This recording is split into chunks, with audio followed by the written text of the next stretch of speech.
Isang lalaking nakapulang bestida, isang batang mukhang alanganin, isang video na biglang sumabog sa internet.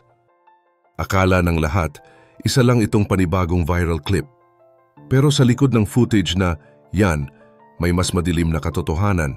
Libo-libong lalaki, lihim na kamera, at isang taong gumamit ng peking pagkatao para makapanghuthot at posibleng makapinsala. Ngayon, hindi na lang ito simpleng issue ng kahihiyan o moralidad.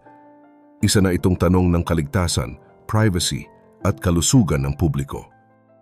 Ano ba talaga ang dahilan kung bakit nagawa ito ni Red Uncle? Dahil ba ito sa kahayukan sa laman o may mas malalim pang dahilan? May katotohanan bang nagpalaganap ito ng HIV? Paano ito masusolusyonan ng China? Pero bago po ang lahat, baka pwedeng pa like and subscribe ang video na ito. Dahil napakalaking bagay na ito sa aming content creators, maraming salamat po. Noong Hulyo 2025, isang nakakagulat na video ang biglang lumitaw at kumalat sa social media. Mula ito sa isang CCTV footage na kuha sa China. Sa video, makikita ang isang lalaking may edad, suot ang pulang bestida, may makeup at naka-heels, habang may kasamang isang batang lalaki na halatang hindi komportable. May hawakan, may kilos na tila sa pilitan, at may atmosperang nagdudulot ng kaba kahit walang tunog ang footage. Sa mata ng mga netizen, malinaw ang ipinapahiwatig, may nangyayaring pang-aabuso. Walang pangalan, walang konteksto at walang paliwanag, pero hindi iyon naging hadlang para mag-viral ang video. Sa loob lamang ng ilang oras, kumalat ito sa Douyin, Weibo at X.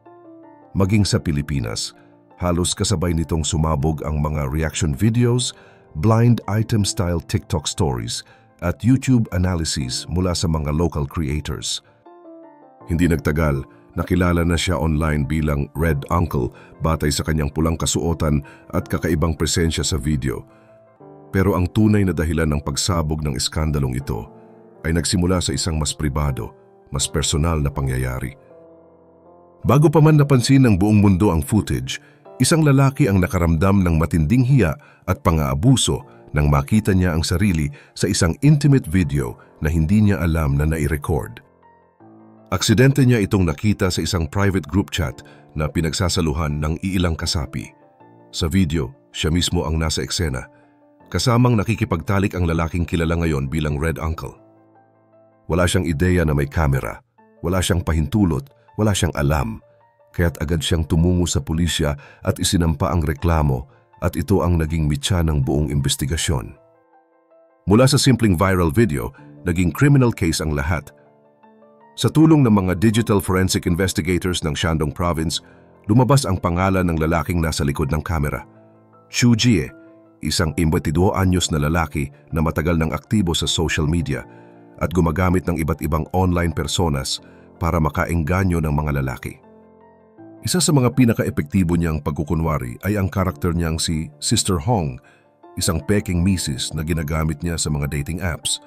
Ayon sa Xiaohongshu, nagpo-profile si Xu Jie bilang isang bored housewife na naghahanap ng discreet fun. Sa kanyang mga mensahe, inaalok niya ang mga lalaking may pantasya sa pakikipagtalik sa asawa ng iba.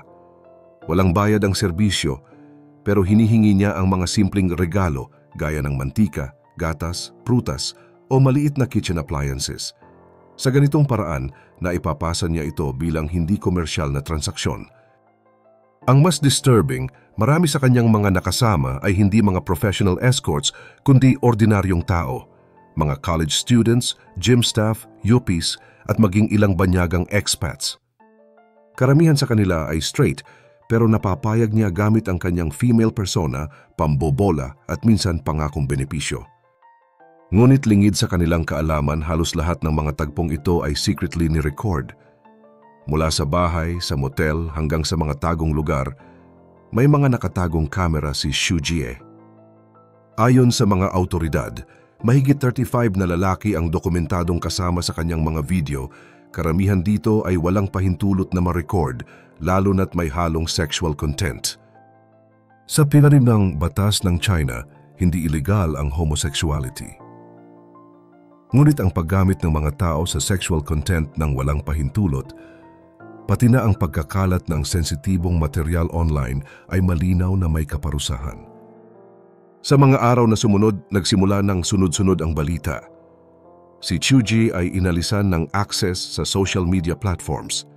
Sinimulan ang masusing pagbusisi ng kanyang mga device at isinailalim sa interogasyon. Sa Pilipinas, naging trending topic siya sa Facebook, YouTube at Twitter. Sa loob ng ilang linggo, si Red Uncle ay hindi na lang character sa isang video, kundi simbolo ng masalimuot na issue ng digital privacy, sexual consent at exploitation sa panahon ng social media. Habang lumalalim ang investigasyon, mas dumarami ang natutuklasang detalye na mas nakakagimbal kaysa sa inaakala. Mula sa isang simpleng viral clip, lumantad ang isang masalimuot na sistema ng panlilinlang na 3 taon nang umiikot sa likod ng mga screen. Nagsimula ang pagsabog ng katotohanan nang makuha ng mga awtoridad ang cellphone ni Chuji. Dito natuklasan ang libu-libong video, larawan at chat logs na malinaw na nagdodokumento ng bawat sexual encounter niya. Sa record mismo ng kanyang device, lumabas ang numerong halos imposibleng paniwalaan, 1,691. Lalaki ang nakasama niya mula 2022 hanggang 2025. Ayon sa mga investigador, ito ang mga dokumentado pa lamang at malaki ang posibilidad na mas marami pa ang hindi naitala o hindi na-save. Lahat ay maayos na naka-archive, may petsa, lokasyon at detalyeng tila inihanda para sa isang koleksyon, hindi para sa alaala, pero hindi lang ito para sa personal na kasiyahan. Ginawa ni Chuji ang mga video upang pagkakitaan. Nagbukas siya ng private online group kung saan may bayad ang membership.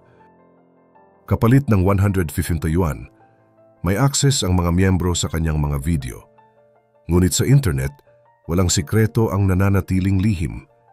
Ilang miyembro ang nag-leak ng clips sa mas malalaking adult platforms, dahilan upang tuluyang kumalat ang sensitibong nilalaman at mas maraming tao ang makapansin. Pero ang kawawa sa kwentong ito ay ang mga lalaking nakatalik niya.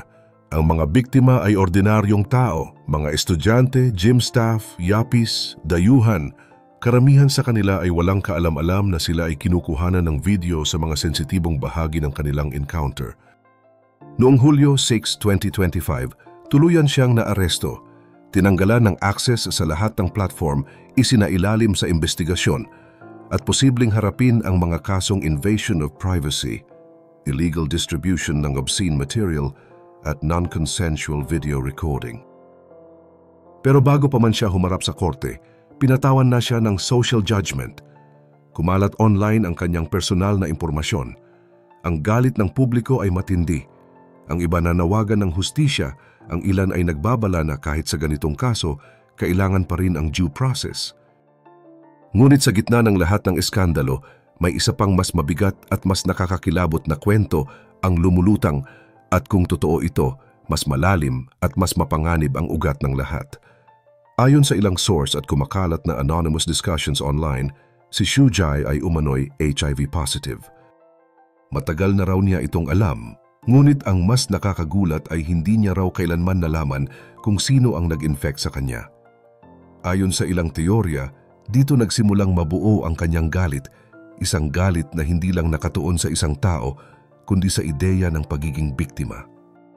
Sa halip na maghilom, ginamit niya ang galit na yon bilang gasolina para sa isang tahimik ngunit sistematikong paghihiganti. Hindi na raw ito simpleng pagnanasa, hindi na rin ito tungkol sa sexual thrill.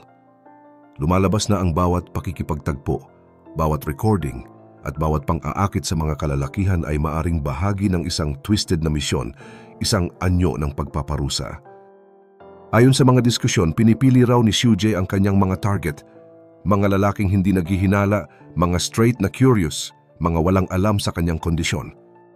Ang mas masaklap, marami sa kanila ay walang kaalam-alam na sila'y maaaring na-expose sa isang sakit na maaaring makasira ng buhay, hindi lang sa kanila kundi sa mga taong malapit sa kanila. At sa 1,691 na dokumentado pa lamang, ang dami ng posibleng nadamay ay halos imposible ng masukat. Ngunit iyon pa ang mas nakakakaba. Ang 1,691 ay hindi buong kwento. Ayon sa mga investigador, Iyon ay mga recorded at na-archive lang. Posible raw na mas marami pa, mga hindi na save, hindi na itala o sadyang hindi na ipasok sa kanyang system. At kung totoo ang spekulasyon tungkol sa HIV, may banta ngayon hindi lang sa privacy o batas, kundi sa kalusugan ng publiko. Sa isang bansang tulad ng China, kung saan mahigpit pa rin ang stigma sa ganitong usapin, paano haharapin ng mga autoridad ang ganitong uri ng banta? At higit sa lahat, paano kung may iba pang red uncle na nagkukubli pa sa likod ng screen at hindi pa nadidiskubre? Paano kung totoo nga ito? Paano kung marami sa mga lalaking nakasama niya ay hindi lang nabiktima sa kamera, kundi posibleng nahawahan ng isang sakit na ikinubli?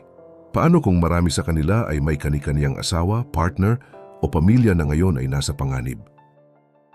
Ang kwento ni Red Uncle ay hindi na lang tungkol sa eskandalo. Isa na itong malalim na suliranin ng digital exploitation, public health at kalunos-lunos na ugnayan sa pagitan ng trauma at galit. At sa lahat ng ito, isa lang ang malinaw, wala nang ligtas sa panahon ng teknolohiya kung ang kasamaan ay marunong magtago sa likod ng peking pagkatao. Ang kwento ni Red Uncle ay hindi lang basta viral scandal. Isa itong salamin ng isang mas malalim na problema, ang kahinaan ng digital regulations, ang kawalan ng sapat na proteksyon sa privacy, at ang tahimik na paglaganap ng pananamantala sa likod ng mga screen. Sa China, ang epekto ay matindi. Nadurog ang tiwala ng publiko sa mga dating pinaniniwalaang ligtas na digital platforms. Umiikot ang takot, lalo na sa mga kalalakihang maaaring naging biktima at hindi pa rin alam. Pero ang tanong, ligtas ba tayong mga Pilipino sa ganitong klaseng panlilinlang? Sa panahon ngayon, kahit sino ay maaaring mabiktima. At kung hindi tayo magiging mapanuri, maingat at mulat, tayo na ang susunod na headline. Kaya ngayon, tanungin mo ang sarili mo, gaano kahalaga sa iyo ang privacy mo? Alam mo ba kung sino ang may access sa content mo? At handa ka bang protektahan ang sarili mo bago mahuli ang lahat?